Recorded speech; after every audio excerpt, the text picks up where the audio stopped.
on va s'avancer parce que derrière moi, vous avez des bénévoles qui sont en train d'installer donc des nappes. Donc on va s'approcher un peu pour avoir un petit peu... Voilà, une belle jeune fille là. Qui fait... Ah, c'est moi, vous avez vu, hein, une belle jeune fille. Donc comment êtes-vous venu dans l'aventure de TEDx? Alors moi, ça fait 3 ans que je suis BENIX, donc bénévole à TEDx, et il y a 4 ans, j'ai moi-même été speaker, voilà. D'accord, donc là c'est... Alors en fait, comme j'ai été speaker et que l'aventure m'a plu, évidemment, du coup, je me suis mis du côté des bénévoles pour finalement, moi aussi, aider d'autres speakers et aider dans l'organisation du TEDx La Rochelle. Il n'y a pas que des speakers de Paris. Non, il y a aussi des speakers locaux et c'est sûr que moi j'étais de La Rochelle, donc voilà. Et oui, il y a des speakers locaux, heureusement. On essaie d'en chercher un peu partout sur l'ensemble du territoire, en fonction évidemment, voire hors territoire. L'année dernière, on avait des gens de Suisse notamment, mais hors territoire aussi, on va chercher des speakers qui correspondent au thème que nous avons tous choisi ensemble. Alors je me trouve avec Sandrine qui va nous expliquer ce qu'est un peu cette salle.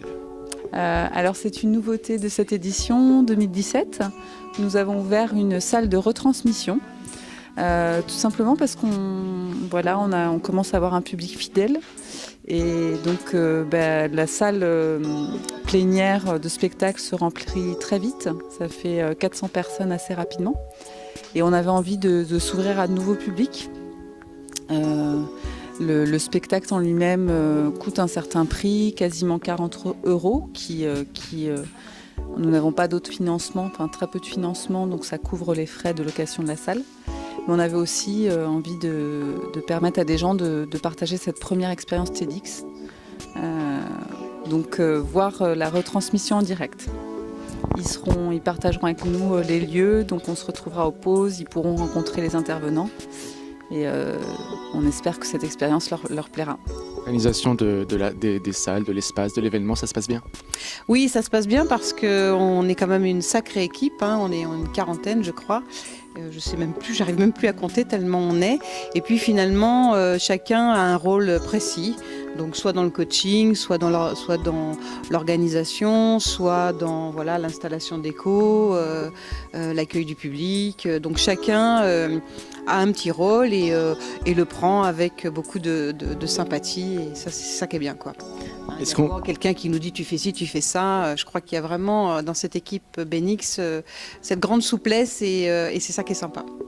D'accord. Et l'an dernier, il y avait déjà une retransmission, pas dans cette salle-là, mais sur Internet, il me semble. Oui. Alors le live stream, en fait, ça fait partie du format TEDx. Donc ça a lieu tous les ans. Donc on peut le regarder de chez soi depuis son ordinateur, mais là on trouvait ça sympa de réunir la communauté TEDx et continuer à la faire vivre dans notre ville. Parce qu'en plus après justement ils pourront rencontrer pendant les moments de pause et à la fin justement les speakers qu'ils ont vus à l'écran pendant toute l'après-midi. Oui, c'est ça. Ça leur permet de rencontrer ces personnes inspirantes, de pouvoir un peu ressentir l'excitation du spectacle et d'avoir le temps d'en discuter durant ces pauses. Très bien, merci beaucoup. Je vous en prie. Est-ce qu'on peut vous rejoindre ou est-ce que vous êtes déjà énormément? Non, il faut nous rejoindre si vous avez envie parce que tous les ans, évidemment, il y a des bénévoles qui s'en vont, il y en a qui arrivent et il y a un roulement quasiment tous les ans. Voilà, donc le bénévolat est totalement ouvert. Très bien, merci beaucoup. De rien. Et bon courage pour l'installation. Alors non, je ne suis pas le premier, mais c'est que voilà, ça y est, les conférences ont commencé et donc les portes sont closes et on va essayer de voir les agents de sécurité, voir comment s'est passée cette entrée, savoir comment elles se sentent. Alors, on va attendre un petit peu. Hop, voilà. Alors ça y est, tout le monde est rentré, le rush est passé, ça s'est bien passé? Tout à fait, très très très bien. Ils avaient tous coopérants pour montrer leur petit bracelet rouge et non pas blanc parce que ça se passe ailleurs. Très sympathique et j'espère maintenant qu'ils vont passer un super moment. Voilà. Donc là, du coup, vous êtes à la porte, vous attendez maintenant comment ça se passe pour vous? Je vais attendre un petit quart d'heure, voir effectivement s'il n'y a quand même pas quelques retardataires, ce qui est possible. Et ensuite, je pense que j'irai quand même voir un petit peu ce qui se passe. Bah, un minimum, quoi. Et puis après, jusqu'à la pause. Voilà. Merci. Merci.